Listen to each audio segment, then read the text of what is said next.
الحمد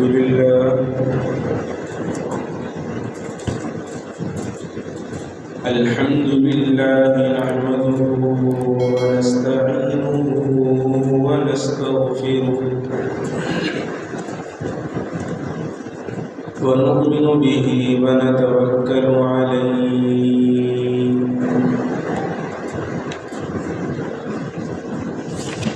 ونعوذ بالله من شرور أنفسنا ومن سيئات أعمالنا من يهده الله فلا مضل له ومن يضلله فلا هادي له ونشهد أن لا إله إلا الله وحده لا شريك له ونشهد أن سيدنا ومولانا محمدا عبده ورسوله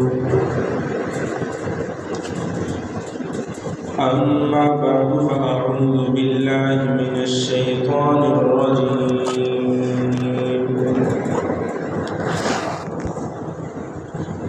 بسم الله الرحمن الرحيم لقد من الله على المؤمنين إذ بعث فيهم رسولا من أنفسهم يتلو عليهم آياته ويزكيهم ويعلمهم الكتاب والحكمة وإن كانوا من قبل لفي ضلال مبين وقال الله تبارك وتعالى أعوذ بالله من الشيطان الرجيم واعلموا أنما أموالكم وأولادكم فتنة وأن الله عنده أجر عظيم وقال النبي صلى الله تعالى عليه وسلم الولد ثمرة القلب وإنه مجبنة مقبلة محزنة وقال النبي صلى الله تعالى عليه وسلم إن هذه القلوب تصدر كما يصدر الحديد إذا أصابه الماء قيل وما جلاؤها يا رسول الله قال كثرة تلاوة القرآن وذكر الموت أو كما قال عليه الصلاة والسلام صدق الله العظيم وصدق رسوله النبي الكريم ونحن على ذلك لمن الشاهدين والشاكرين والحمد لله رب العالمين. درود پاک محبت سے اللهم صل على سيدنا ومولانا محمد وبارك وسلم عليه. اللهم صل على سيدنا ومولانا محمد وبارك وسلم عليه. اللهم صل على سيدنا ومولانا محمد وبارك وسلم عليه.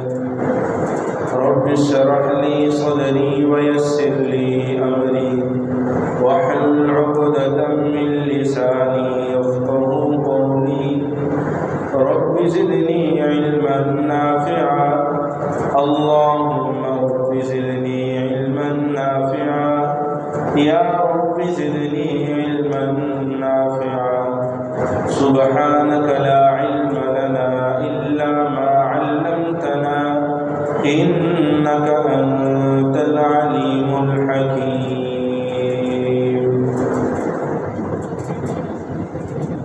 قابل عزت دوستوں، بزرگوں، ساتھیوں، اللہ تعالیٰ نے ہر انسان کو عقل سلیم سے نوازا ہے،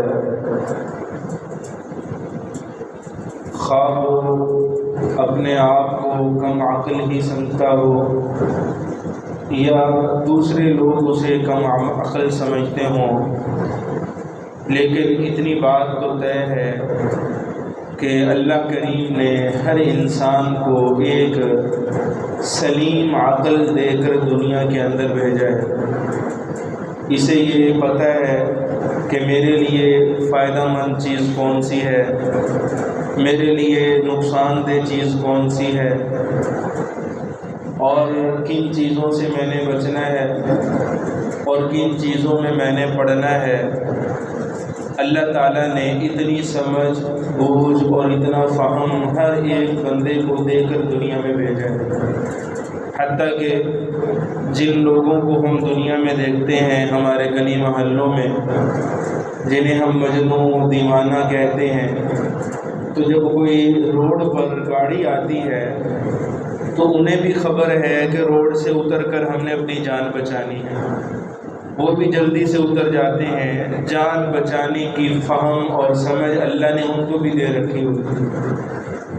تو بہرکیف عقل سلیم ہر ایک انسان کو اللہ نے عطا کی ہے۔ میرے معاشرے کا وہ فرد جو صوم و صلات کا پابند نہیں ہے، جو بے نمازی ہے، اسے ہم عام اصطلاح میں بے دین بھی کہہ دیتے ہیں۔ وہ نمازوں کی فکر نہیں کرتا، اس نے کبھی کوئی روزہ نہیں رکھا، کبھی اس نے قرآن پاک کی تلاوت نہیں کی، کبھی دین کے کاموں کے اندر اس نے سبقت نہیں اختیار کی۔ ہم اس کو بھی دیکھتے ہیں کہ جب اس کی اولاد جوان ہو جاتی ہے تو وہ اپنی اولاد کے معاملے میں بڑا ہی حساس ہو جاتا ہے۔ جن کاموں میں وہ اپنی زندگی اس نے گزار دی، ان میں وہ پڑا رہا، وہ جب اپنی اولاد کو ان کاموں میں دیکھتا ہے تو وہ یہ کہتا ہے کہ میری زندگی تو جیسے تیسے گزر گئی سو گزر گئی، لیکن میرے بچے، میری اولاد ان چیزوں سے بچتے رہیں، یہ ان چیزوں سے محفوظ رہیں۔ اگر یہ سگریٹ پیتا تھا، اسے اپنی کوئی نہیں کہ میں سگریٹ پیتا ہوں، سگریٹ فائدہ دیتی ہے، نقصان دیتی ہے، لیکن جب اولاد جوان ہو جائے اور پھر اسے یہ دیکھے کہ وہ سگریٹ پیتی ہے تو یہ فوراً ان پر گرفت کرنے کی کوشش کرے گا، ان کو سمجھانے کی کوشش کرے گا کہ میری زندگی تو جیسے گزری سو گزری، لیکن آپ اس کام سے بچ جائیں۔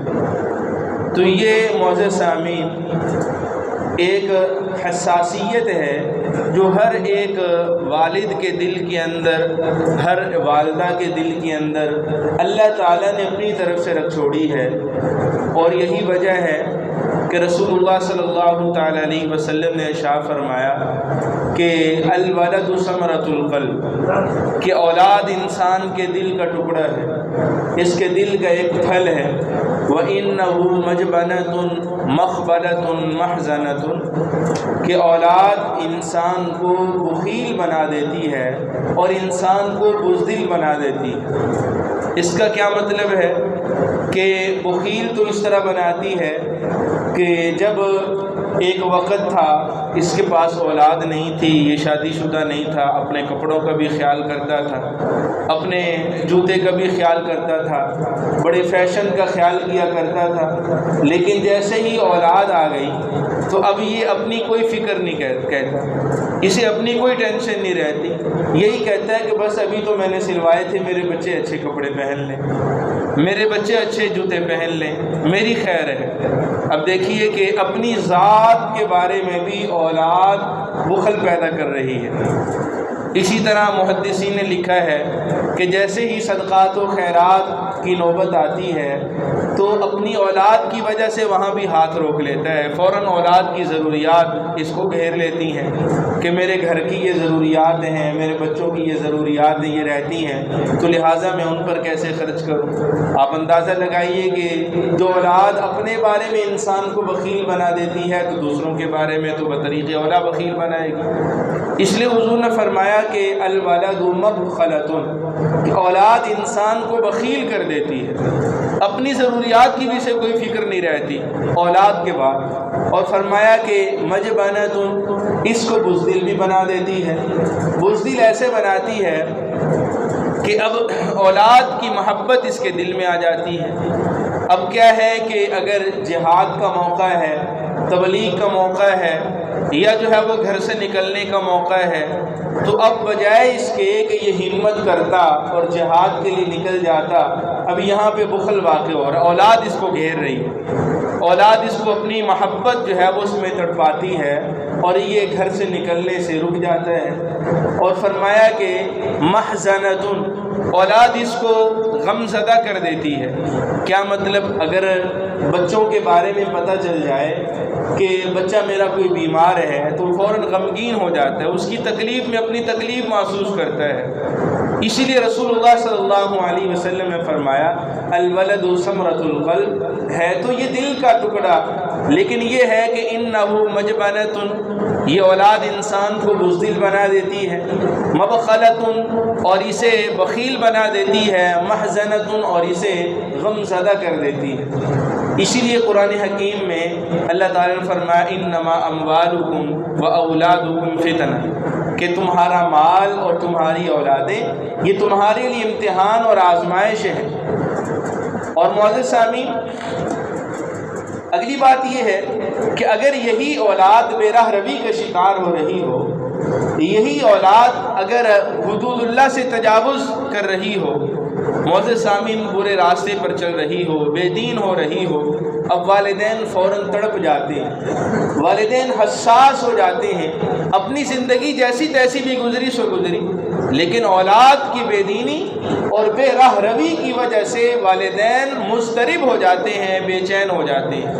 اب معزز سامعین، سیرت کی روشنی میں، قرآن پاک کی روشنی میں آج ہم اس مضمون کا جواب تلاش کرنے کی کوشش کریں گے کہ اگر اولاد بے راہ روی کا شکار ہو جائے، اولاد اگر بے دینی کے راستے پہ چل پڑے، گھر کا کوئی بھی فرد اگر بے راہ روی کا شکار ہو رہا ہو، یا خود انسان بے دین اور بے راہ روی کا شکار ہو رہا ہو، اب یہاں پر دیندار بنانے کا طریقہ کیا ہے؟ اب اس کو راہ راست پر لانے کا طریقہ کیا ہے؟ صراط مستقیم پر لانے کا طریقہ کیا ہے؟ یا اپنے آپ کو صراط مستقیم پر چلانے کا طریقہ کیا ہے؟ معزز سامعین، جب ہم تعلیمات نبویہ کو دیکھتے ہیں تو سورہ آل عمران کی آیت نمبر 164 یہ میری اور آپ کی تعلیم کے لیے سامنے کھڑی نظر آتی ہے۔ اللہ تعالیٰ ارشاد فرماتے ہیں لقد من اللہ علی المؤمنین اذ بعث فیہم رسولا منہم یتلو علیہم آیاتہ من انفسہم یتلو علیہم آیاتہ ویزکیہم ویعلمہم الکتاب والحکمہ وإن كانوا من قبل لفی ضلال مبین۔ اب سب سے پہلے اس آیت کا آخری لفظ کا ترجمہ، آخری جملے کا ترجمہ میں آپ کے سامنے عرض کروں گا، پھر باقی آیت کا ترجمہ رکھوں گا۔ اللہ فرماتے ہیں کہ ہم نے بہت احسان کیا مومنوں پر کہ ہم نے اپنا پیغمبر ان کی طرف بھیجا ہے، ہم نے اپنا پیغمبر نازل کر دیا، اپنا پیغمبر مبعوث فرما دیا۔ وَإِن كَانُوا مِن قَبْلُ لَفِي ضَلَالٍ مُبِينٍ، کہ نزول نبوت سے پہلے وہ انتہائی بے راہ روی کا شکار تھے، کھلی گمراہیوں کا شکار تھے۔ اب معزز سامعین، پیغمبر علیہ الصلوۃ والسلام تشریف لائے اور پیغمبر علیہ الصلوۃ والسلام نے اسی آیت میں اللہ کے حکم کے مطابق عمل کیا۔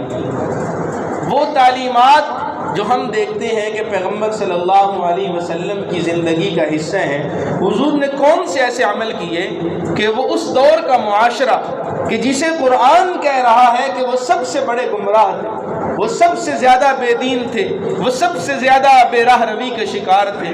تو معزز سامعین، اب رسول اللہ صلی اللہ علیہ وسلم کی اس محنت کے نتیجے میں، حضور کی ان تعلیمات پر حضور کی اپنی محنت کے نتیجے میں وہ معاشرہ ایسے افراد تیار کرتا ہے، حضور کی تعلیمات سے ایسے افراد تیار ہو جاتے ہیں کہ میں اور آپ اس معاشرے کے ہر فرد کے لیے رضی اللہ عنہم و رضوا عنہ کہتے ہیں۔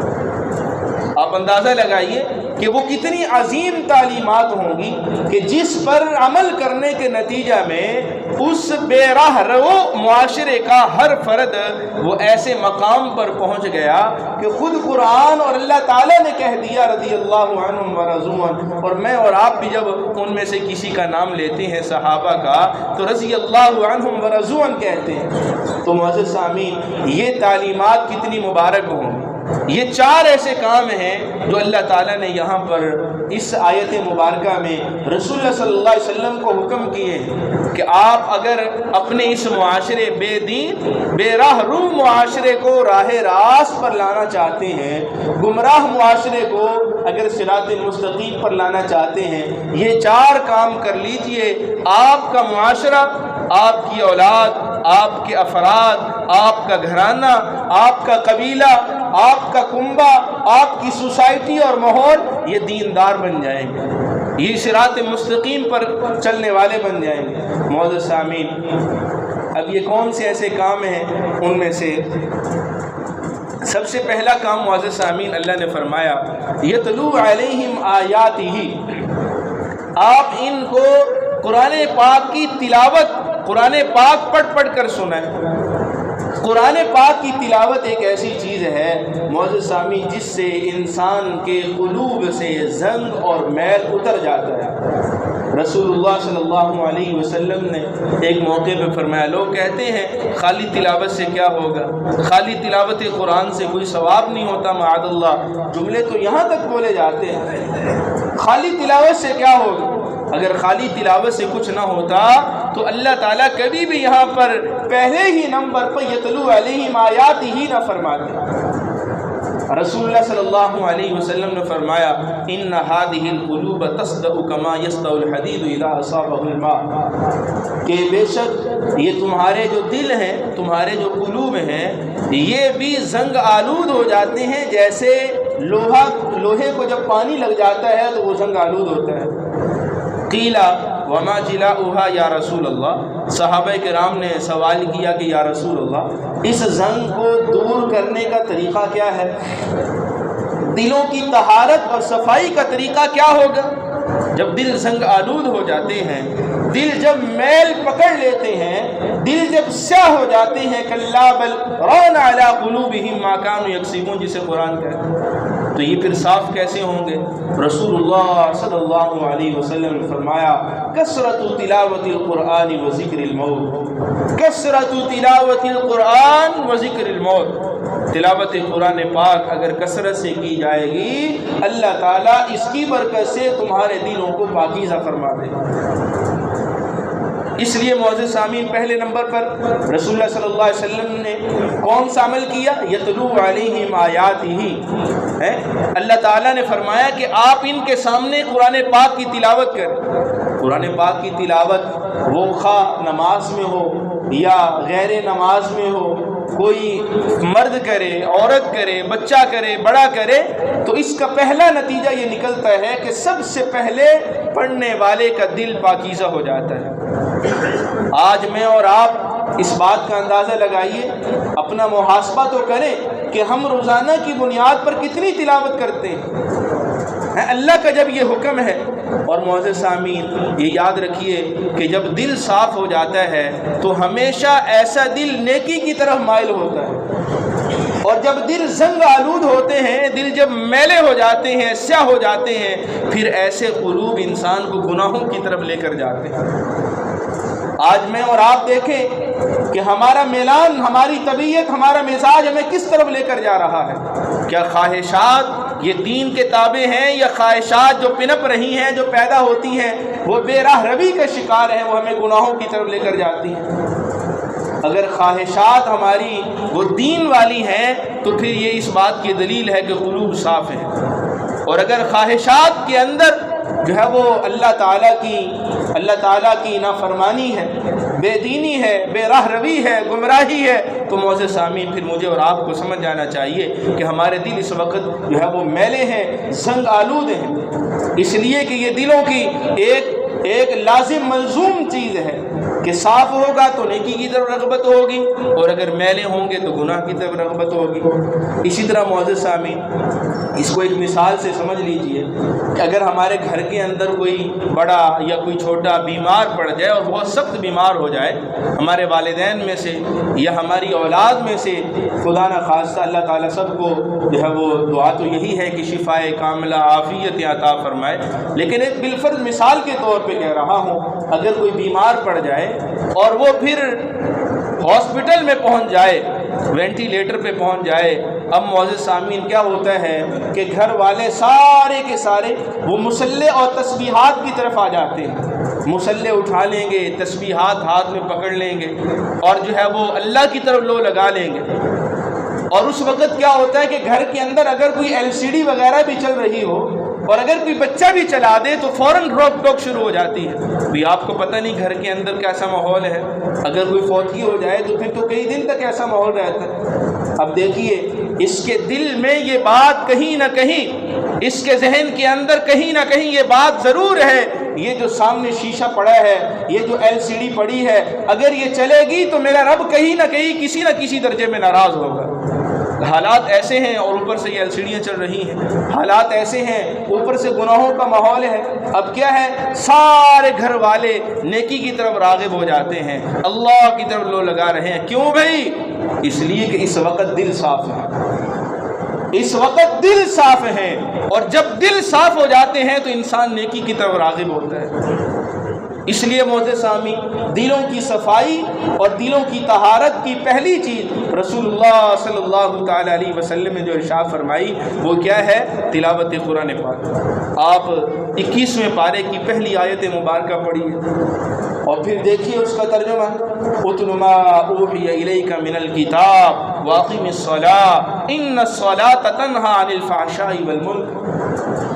جو قرآن ہم نے آپ کی طرف نازل کیا ہے اس کو تلاوت کیجیے اور نماز پڑھیے۔ جب یہ دونوں کام آپ کریں گے تو آپ بری چیزوں سے، بے راہ روی سے، بے دینی سے، گمراہی سے بچ جائیں گے۔ دیکھیے ہمارے مسئلے کا حل یہاں پہ اللہ نے جو ہے وہ جواب دے دیا، ہمارے سوال کا یہاں پہ جواب آ گیا۔ سوال تو یہی تھا نا کہ جب اولاد اور جب معاشرہ بے دینی اور بے راہ روی کا شکار ہو جائے تو پھر اسے راہ راست پہ کیسے لایا جاتا ہے؟ تو اللہ تعالیٰ نے 21ویں پارے کی پہلی آیت مبارکہ میں اس کا جواب دے دیا، اتل ما اوحی الیک من الکتاب واقم الصلاۃ ان الصلاۃ تنہی عن الفحشاء والمنکر۔ کہ اس وقت تم تلاوت قرآن پاک کیا کرو اور اس وقت تم نماز کی طرف رغبت کیا کرو۔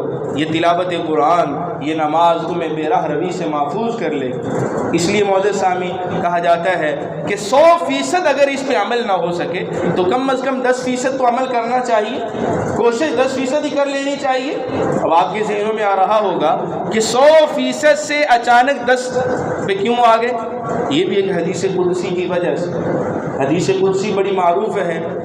حدیث قدسی کہتے ہیں کہ فرمان تو اللہ کا ہو لیکن وہ قرآن پاک میں نہ ہو۔ رسول اللہ صلی اللہ علیہ وسلم نے فرمایا ہو۔ معزز سامعین، حضور فرماتے ہیں کہ اللہ تعالیٰ یہ بات ارشاد فرماتے ہیں کہ جو بندہ میری طرف ایک قدم آتا ہے میں اس کی طرف 2 قدم بڑھتا ہوں، اور جو میری طرف چل کر آتا ہے میں دوڑ کر اس کی طرف جاتا ہوں۔ معزز سامعین، اگر ہم 10% کوشش کریں گے اللہ تعالیٰ 20 پہ لے آئے گا، اگر ہم 25% کوشش کر لیں گے اللہ تعالیٰ 50 پہ لے آئے گا، اگر ہم 50% کوشش کریں گے اللہ تعالیٰ 100 پہ لے آئے گا۔ اسی لیے معزز سامعین رسول اللہ صلی اللہ تعالیٰ علیہ وسلم نے فرمایا کہ ایک بات یہاں پہ اور بھی یاد رکھیے، بار بار کہتے رہیے، بار بار کہتے رہیے گھر والوں کو، اپنے بچوں کو، اپنے بھائیوں کو، بہنوں کو، گھر کے اندر۔ یہاں پہ بسا اوقات یہ بھی ہوتا ہے کہ بیویاں کہہ رہی ہوتی ہیں کہ شوہر تو ہماری سنتے نہیں ہیں، شوہر کہہ رہے ہوتے ہیں بیوی اس جو ہے وہ جگہ پہ چلی گئی، اس مقام تک پہنچ گئی، اب ہماری سنتی نہیں۔ اولاد کے بارے میں والدین کہہ رہے ہوتے ہیں اتنے آگے بڑھ گئے کہ اب ہماری سنتے ہی نہیں۔ تو معزز سامعین آپ بار بار کہتے رہیے۔ دیکھیے دلوں کا معاملہ یہ اللہ کے ہاتھ میں ہے۔ مقلب القلوب ذات کون سی ہے بھائی؟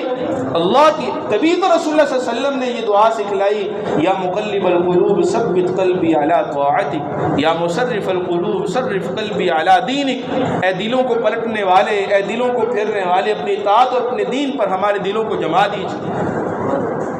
قرآن نے رسول اللہ صلی اللہ علیہ وسلم کو مخاطب کر کے کہا کہ لعلک باخع نفسک الا تکونوا مؤمنین، اگر یہ ایمان نہیں لائیں گے تو کیا آپ ان کے غم میں اپنے آپ کو ہلاک کر لیں گے؟ انک لا تہدی من احببت ولکن اللہ یہدی من یشاء، ہدایت اور دلوں کا پلٹنا یہ میرے ہاتھ میں ہے، اے میرے پیغمبر، یہ ہم نے آپ کے ہاتھ میں نہیں رکھا۔ آپ کا کام کیا ہے؟ وما علینا البلاغ المبین۔ پیغمبر علیہ السلام سمیت ہر مبلغ اور واعظ کا یہ جو ہے وہ مقصد ہے، اس کی یہ ذمہ داری ہے کہ وہ بات کو کہتا رہے، سنتا رہے۔ اور یاد رکھیے، میں اور آپ اپنے اپنے درجے میں ہر ایک مبلغ ہے، ہر ایک نگران ہے۔ الا کلکم راع وکلکم مسئول عن رعیتہ کی تحت پیغمبر علیہ السلام نے فرمایا، لوگوں تم میں سے ہر ایک نگہبان ہے، ہر ایک نگران ہے۔ کل قیامت کے دن ہر ایک سے اس کی رعیت، اس کی رعایا، اس کے قوم، اس کے گھر والوں کے بارے میں پوچھا جائے گا۔ اس وقت میرا اور آپ کا کیا جواب ہوگا جب اللہ تعالی ہماری اولادوں کے بارے میں ہم سے سوال کریں گے؟ رسول اللہ صلی اللہ علیہ وسلم نے ارشاد فرمایا کہ جب 7 سال کی تمہارے بچے ہو جائیں تو ان کے بستروں کو جدا کر دو، بلکہ فرمایا کہ ان کو نماز کا کہنے کا حکم کر دو، نماز کا حکم کرنا شروع کر دو، اور فرمایا کہ اگر 10 سال کو پہنچ جائیں اب بستر بھی جدا کر دو، اور اگر نماز نہیں پڑھتے ہیں تو ان کو مارو، ان پر ضرب لگاؤ۔ یہاں پر اولادیں جوان ہو رہی ہیں، اولادوں کا تو کیا رونا، والدین وہاں پہ آرام سے لیٹے رہتے ہیں، اللہ کی آوازیں، منادی، ندا، سب کچھ جو ہے حی علی الصلاح، حی علی الفلاح کو سنتے ہیں، لیکن پڑے رہتے ہیں، نہ اپنی فکر، نہ اپنی نسلوں کی فکر، نہ اپنی بقا کی فکر، نہ اپنی نسلوں کی بقا کی فکر، نہ اپنی عاقبت کی فکر، نہ اپنی نسلوں کی عاقبت کی فکر ہے۔ معزز سامعین، رسول اللہ صلی اللہ تعالی علیہ وسلم نے بے دین اور بے راہ روی اولاد اور معاشرے کی تعلیم و تربیت کا جو پہلا اصول اور ضابطہ معزز سامعین بیان کیا ہے وہ کیا ہے؟ یتلو علیہم آیاتہ، کہ قرآن پاک کی تلاوت کی جائے۔ اچھا، یہاں پہ ایک سوال اور پیدا ہو جاتا ہے، ساتھی کہتے بھی ہیں کہ جو پہلے بگڑے ہوئے ہیں وہ قرآن پاک کی تلاوت کیا کریں گے؟ یہاں تو اچھے خاصے نمازی قرآن پاک کی تلاوت نہیں کرتے، تو جو پہلے ہی بگڑا ہوا ہے، جس کی شکایت ہم مولوی صاحب کے پاس لے کر آئے ہیں، وہ تلاوت قرآن پاک کیا کرے گا؟ معزز سامعین، اللہ نے یہ تھوڑی کہا ہے کہ وہ خود پڑھے گا تو راہ راست پہ آئے گا۔ فرمایا کہ گھر کے اندر کوئی بھی تلاوت قرآن کرتا رہے، اور یہ بھی ایک حدیث مبارکہ اور بڑی مستند حدیث مبارکہ رسول اللہ صلی اللہ علیہ وسلم نے ارشاد فرمایا، جس گھر کے اندر قرآن پاک کی تلاوت کی جاتی ہے، قرآن پاک پڑھا جاتا ہے، حفتہم الملائکہ وغشیت علیہم الرحمہ وانزلت علیہم السکینہ، اللہ کی رحمت کے فرشتے اس گھر کو گھیر لیتے ہیں، رحمت اس گھر کو ڈھانپ لیتی ہے، اللہ تعالیٰ اس قرآن پاک کے پڑھنے کی وجہ سے سکینہ اس گھر والوں پہ نازل کرتے ہیں۔ آپ اندازہ لگائیے کہ جب کوئی بھی گھر میں والد پڑھ رہا ہوگا، والدہ پڑھ رہی ہوں گی، بڑا بھائی پڑھ رہا ہوگا، چھوٹا بھائی پڑھ رہا ہوگا، گھر کا کوئی بھی فرد جب قرآن پاک پڑھے گا تو یہ تینوں انعامات اس پورے گھرانے پہ نازل ہوں گے یا نہیں ہوں گے؟ ان کو حاصل ہوں گے یا نہیں ہوں گے؟ آپ عمل تو کیجئے، کوشش تو کیجئے، پھر دل بدلنے والی ذات، دل پلٹنے والی ذات وہ اللہ تعالیٰ کی ہے۔ تو یہ معزز سامعین پہلا عمل ہے۔ اب دوسرا عمل کیا ہے؟ تزکیہ نفس۔ اب بات کو بالکل مختصر کرنے چلا ہوں۔ اب دوسرا کام تزکیہ نفس۔ تزکیہ نفس کیا ہے؟ برے رویے، بری سوچیں، برے اخلاق ختم کرنا، اچھے رویے، اچھی سوچیں، اچھے اخلاق اپنے اندر پیدا کرنا، بس مکمل ہو گیا۔ یہی تزکیہ نفس ہے۔ دوبارہ پھر کہہ دیتا ہوں بھائی، بری سوچیں، برے رویے، برے اخلاق اپنے اندر سے ختم کرنے کی کوشش کرنا، اچھی سوچیں، اچھے رویے، اچھے اخلاق اپنے اندر پیدا کرنا، یہ تزکیہ نفس ہے۔ اور اسی تزکیہ نفس کے بارے میں قرآن پاک نے 11 قسمیں ایک موقع پہ اٹھائی ہیں، اور پھر اس کے بعد کہا قد افلح من زکاہا۔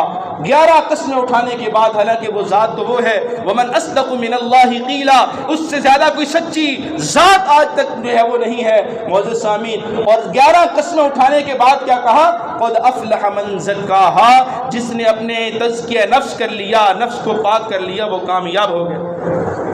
قد افلح من تزکا وذکر اسم ربہ فصلی، جس نے اللہ کی تسبیحات کر لی، اللہ کے نام کو بلند کر لیا، اس کا ذکر کیا، نماز پڑھ لی اور اپنے قلوب کا تزکیہ کر لیا، یہ کامیاب ہو گئے۔ اب یہ بار بار کرتے رہنے کی ضرورت ہے، ایسا نہیں کہ زندگی میں ایک دفعہ اپنے آپ کو اپنا محاسبہ کر لیا، نہیں بھائی، صبح شام تزکیہ نفس کیا جائے۔ اور آگے تیسرا کام ہے کتاب اللہ سکھانا، کتاب اللہ کی تعلیم دینا۔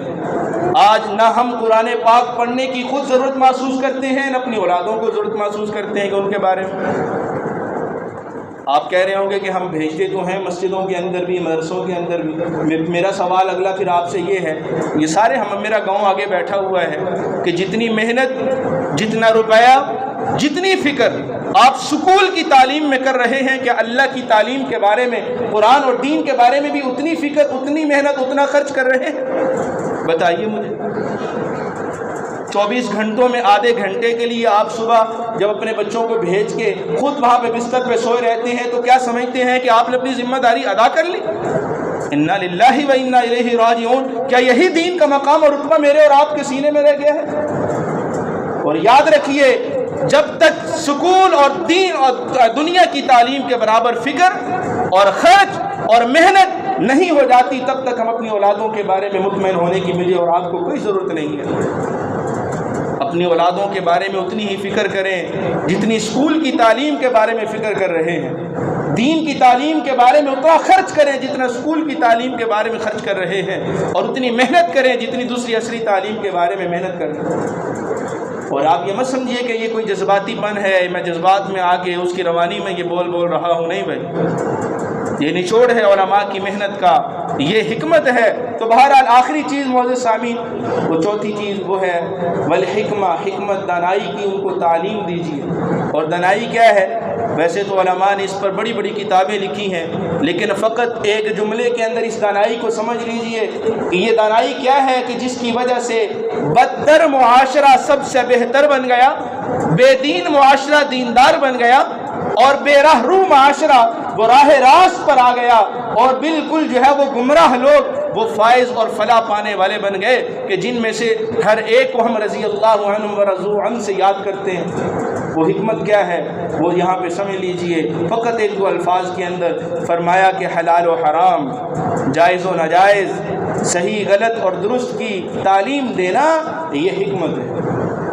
میں اور آپ اپنے بچوں کو بتائیں کہ صحیح کیا ہے، غلط کیا ہے، جائز کیا ہے، ناجائز کیا ہے، حلال کیا ہے، حرام کیا ہے، یہ حکمت ہوگی۔ اور یاد رکھیے رسول اللہ صلی اللہ علیہ وسلم نے فرمایا من رأى منکم منکرا فلیغیر بیدہ فإن لم یستطع فبلسانہ فإن لم یستطع فبقلبہ ذلک ضعف الایمان۔ جو تم میں سے کسی برائی کو دیکھے، چاہے وہ اپنے گھر میں ہو یا معاشرے میں ہو، اپنے گھر کے افراد میں ہو یا باہر کی سوسائٹی میں ہو، فرمایا کہ اسے چاہیے کہ اس برائی کو اپنے ہاتھ سے روکے، اور اگر ہاتھ سے روکنے کی طاقت نہیں رکھتا زبان سے روک دے، اور اگر اس کی بھی طاقت نہیں رکھتا کم تر درجہ یہ ہے کہ اپنے دل کے اندر اس برائی کو برائی سمجھے۔